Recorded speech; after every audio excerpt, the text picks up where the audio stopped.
नमस्कार, मैं हूं बरखा सिंह। आप देख रहे हैं एम न्यूज़। हमारा जो नया प्रोग्राम है आमने सामने, उसमें आपका सभी का स्वागत है।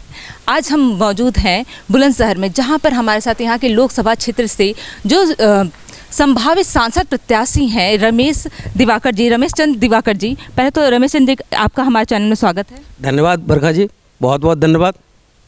रमेश जी, ये बताइएगा कि आप पहले पूर्व जिला न्यायाधीश रहे हैं, तो ये इतना बड़ा पद स्वयं में था और इसके बाद आपने राजनीति की तरफ कदम बढ़ा रहे हैं, तो इसके पीछे क्या मकसद है? देखिए, मैंने लगभग 32 वर्ष न्यायिक सेवा में अपनी सेवा प्रदान की है। जनपद न्यायाधीश के रूप में मैंने विगत वर्षों में और अन्य पदों पर रहते हुए निर्भीकता से, निष्पक्षता से आम गरीब लोगों के लिए सुलभ न्याय प्रदान किया है। जहाँ तक राजनीति में आने का प्रश्न है, सेवा भाव की दृष्टि से मैं वहाँ भी सेवा कर रहा था, वहाँ गरीब लोगों को विधिक सेवा प्रदान कर रहा था। यदि मुझे वर्ष 2024 में लोकसभा का प्रत्याशी बनाया जाता है या मुझे अवसर मिलता है, तो निश्चित रूप से मैं सेवा भाव से ही राजनीति में प्रवेश कर रहा हूँ। और मेरा उद्देश्य ये रहेगा कि यदि मैं सांसद बनता हूँ तो सेवा की दृष्टि से आम जनता को मैं अपना कार्य करके विकास की ओर अग्रसर कर सकूं। क्योंकि आपके बुलंदशहर में जो विकास का कहा जा सकता है लेवल है, वो बहुत ही नीचे है। यहाँ पे जो भी वर्तमान में सांसद हैं, उनने खास विकास के कार्य नहीं किए हैं। तो कहा जा सकता है अब आप इतने पढ़े लिखे हैं, आपने न्याय किया है हमेशा समाज के लिए, तो अब बुलंदशहर के साथ भी न्याय होगा।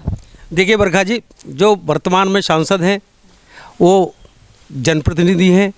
मैं उनके विषय में कोई भी टिप्पणी करना उचित नहीं समझता हूं। मेरा ये मानना है कि उन्होंने भी विकास किया होगा। कहाँ विकास किया है ये आम जनता की राय होगी, जनता बता सकती है। लेकिन यदि मुझे अवसर मिला तो निश्चित रूप से मैं विकास की दृष्टि से बुलंदशहर को उन ऊंचाइयों पर पहुंचाऊंगा जो अब व्यक्ति कल्पना करता है। ऐसे आपके पास तो बहुत सारे पार्टी के भी ऑप्शन थे, पर आपने बीजेपी को चुना है, इसके पीछे क्या वजह रही है? देखिए, मैं वर्ष 2005 से पूर्व से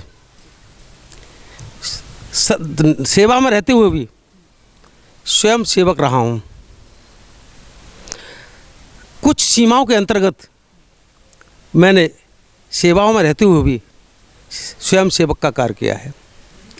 स्वयं सेवक का अर्थ ये नहीं है कि किसी पार्टी विशेष से संबंध हो। स्वयं सेवक का अर्थ ये है कि व्यक्ति अपनी सेवाओं को उस व्यक्ति तक पहुंचाए जो आम जनता है, आम गरीब व्यक्ति है।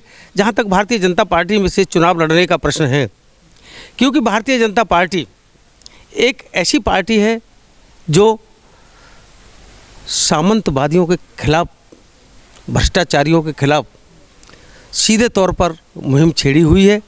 सनातन धर्म को बढ़ाने का कार्य यदि किसी ने किया है तो वह भारतीय जनता पार्टी है। बाकी पार्टियां सनातन धर्म को तोड़ने का कार्य कर रही हैं। जैसा कि आज का माहौल आप देख रहे हैं कि जो ऐसे नेतृत्व करने वाले नेता जो सनातन धर्म को नष्ट करना चाहते हैं, उनके भाषण सुनिए आप। अफसोस होता है कि ऐसे व्यक्ति भी देश का नेतृत्व करने की इच्छा रखते हैं।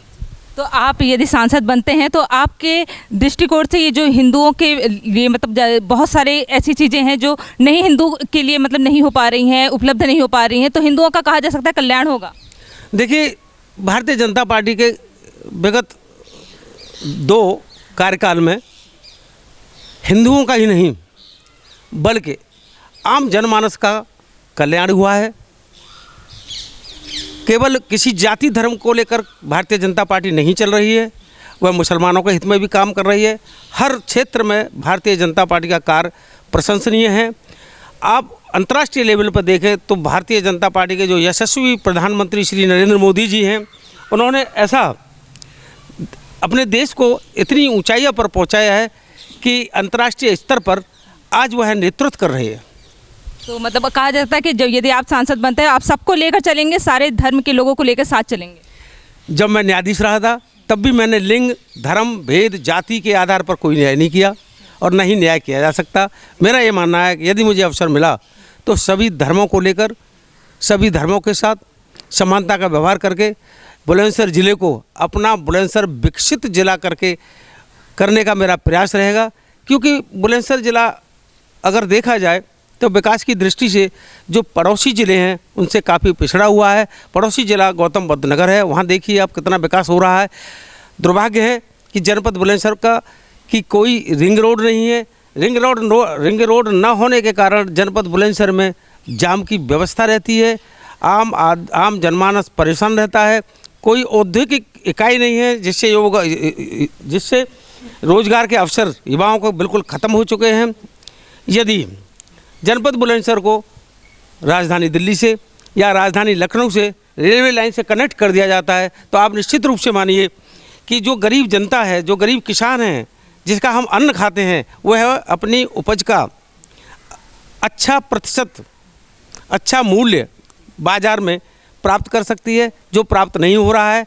मेरा सर्वप्रथम कार्य यह रहेगा, अगर मुझे अवसर मिलता है, कि युवाओं के लिए रोज़गार के लिए इंडस्ट्री खोली जाए, रिंग रोड की स्थापना हो बुलंदशहर में, जिससे कि आम नागरिक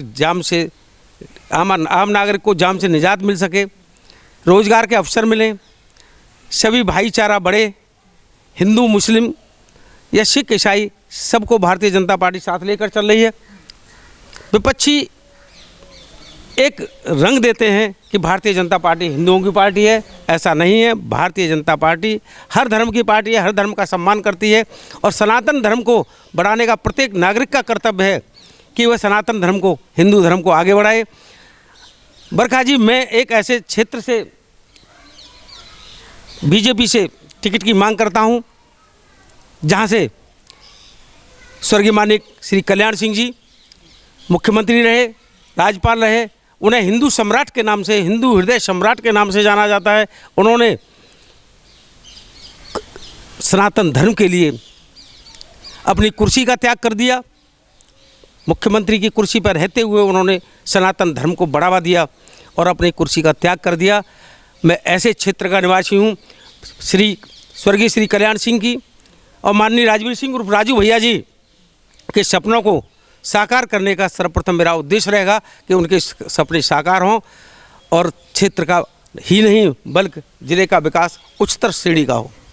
ऐसे ख्याति वाले लोग तो बुलंदशहर से मतलब रहे हैं, पर अब आप भी ऐसे बड़े पद पे रहे हैं, जिला न्यायाधीश रहे हैं, तो उसके बाद भी मतलब ऐसे आप चुनाव में उतर रहे हैं, लोकसभा चुनाव में। और कहा जा सकता है कि जैसे यहाँ पर युवाओं के लिए तो आपने काफ़ी सोच ही रखा है, तो महिलाओं के लिए जैसे नारी शक्ति की ये जो चल रही है, मुहिम चल रही है, तो उसमें क्या लगता है आप इसमें नारियों के लिए जो भेदभाव अब तक होते आए हैं उस पर रोकथाम लग पाएगा?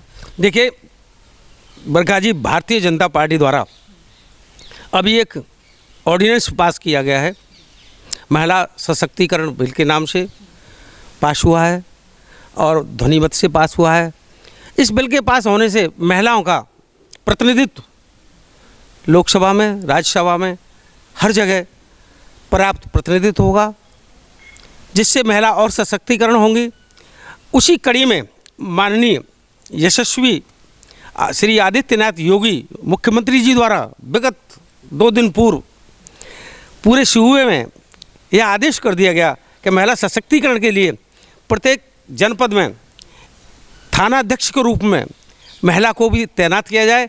महिला थाने में तो महिला दरोगा, उपनिरीक्षक, निरीक्षक के पद पर तैनात थी ही, लेकिन माननीय योगी आदित्यनाथ जी के आदेश के बाद में कई ज़िलों में जैसे औरैया, जौनपुर, जो कल ही माननीय श्री योगी आदित्यनाथ जी के आदेश के परिप्रेक्ष्य में वहाँ पर महिलाओं को निरीक्षक, इंस्पेक्टर के पद पर तैनात किया गया है। ये इससे बेहतर उदाहरण महिला सशक्तिकरण का कोई नहीं हो सकता।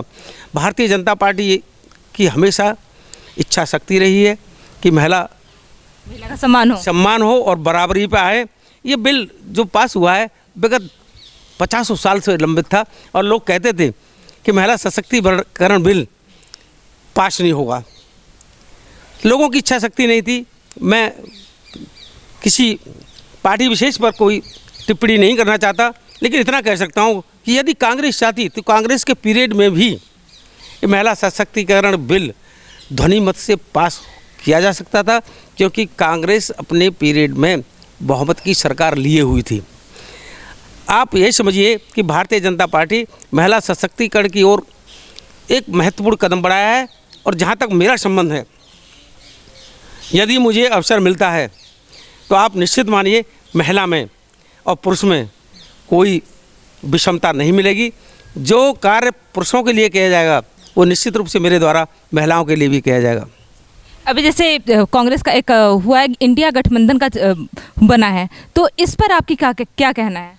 देखिए बरखा जी, जब जब चुनाव आते हैं तब तब विपक्ष ऐसे हथकंडे अपनाता है। और जो इंडिया गठबंधन जो बना है ये एक महज औपचारिकता है। भारतीय जनता पार्टी एक इतनी मजबूत और एक इतनी सिद्धांतवादी पार्टी है कि उसे किसी गठबंधन से कोई तकलीफ़ नहीं है, कोई दिक्कत नहीं है, कोई परेशानी नहीं है। और इस चुनाव में भी भारतीय जनता पार्टी माननीय यशस्वी श्री नरेंद्र मोदी प्रधानमंत्री जी के हाथ मजबूत करेगी और पुनः माननीय नरेंद्र मोदी जी भारतवर्ष के प्रधानमंत्री निर्वाचित होंगे, ऐसा मेरा मानना है। मतलब गठबंधन का कोई भी मतलब ऐसा बीजेपी पे कोई इफेक्ट नहीं पड़ेगा, कहा जा सकता है? आप निश्चित रूप से कह सकते हैं कि गठबंधन का कोई असर नहीं पड़ेगा। चाहे 30 पार्टी इकट्ठी हो जाए, चाहे 35 पार्टी इकट्ठी हो जाए, यहाँ सिद्धांतों की लड़ाई है। जो ये सिद्धांतवादी पार्टी है भारतीय जनता पार्टी, और ये जो विपक्ष जो इंडिया गठबंधन है वो सिद्धांत विहीन है। इनका कोई सिद्धांत नहीं है, इनका कोई अपने राज्यों में कोई अस्तित्व नहीं है। आप ये कह सकते हैं कि ये सिर्फ राजनीति के साथ विपक्षी खिलवाड़ करते हैं, जनता के साथ खिलवाड़ करते हैं। इनका कोई प्रमुख उद्देश्य नहीं है। आप न्यायाधीश रहे हैं तो आपने हमेशा भ्रष्टाचार के विरुद्ध ही कार्य किए हैं और फैसले भी लिए हैं। तो अब आप यदि सांसद बनते हैं तो कहा जा सकता है बुलंदशहर में ये जो भ्रष्टाचार चलते आ रहे हैं इस पर एकदम रोकथाम लग जाएगा। देखिए भ्रष्टाचार एक ऐसी जड़ है जो आदमी को खोखला कर रही है। मैं ये तो नहीं कह सकता कि बुलंदशहर में भ्रष्टाचार हो रहा है, क्योंकि भ्रष्टाचार करने वाले जो भ्रष्टाचारी होते हैं वो भ्रष्टाचार ऐसे ही आड़ में करते हैं कि 80% या 90% जनता को ये मालूम नहीं पड़ता कि ये भ्रष्टाचारी हैं या भ्रष्टाचार कर रहे हैं। लेकिन यदि कहीं भ्रष्टाचार है तो आज की तारीख में भारतीय जनता पार्टी की केंद्र में भी सरकार है, यूपी में भी सरकार है, डबल इंजन की सरकार कही जा रही है। जीरो टॉलरेंस पे यहाँ पे बुलंदशहर में कार्य किया जा रहा है। यदि कोई कहता है कि बुलंदशहर में भ्रष्टाचार हो रहा है, यदि कोई विपक्षी पार्टी कहती है कि बुलंदशहर में भ्रष्टाचार चरम सीमा पर है, वह गलत कह रहा है। हमारे यहाँ के जो प्रशासनिक अधिकारीगण हैं या और जो अधिकारीगण हैं उनके बारे में नहीं कहा जा सकता कि भ्रष्टाचार हो रहा है। हमारे ज़िले के जिलाधिकारी हैं श्री चंद्र प्रकाश जी, कप्तान हैं एसएसपी महोदय श्री शिलोक कुमार जी, उनके बारे में यदि भ्रष्टाचार के बारे में कहा जाए तो ये कहा जाएगा कि ऐसा व्यक्तित्व और ऐसा कृतित्व जनपद बुलंदशहर में ईमानदारी के तौर पर आज तक कोई तैनात नहीं हुआ है। ईमानदारी की मिसाल है ये, इनके नाम पर आदमी कस्में खाते हैं। तो भ्रष्टाचार मेरे विचार से जनपद बुलंदशहर में उस सीमा तक नहीं है जिस सीमा तक विपक्षी पार्टी हला हुल्ला किए हुए हैं। If you like this video, hit the like button and press the bell icon to never miss an update from M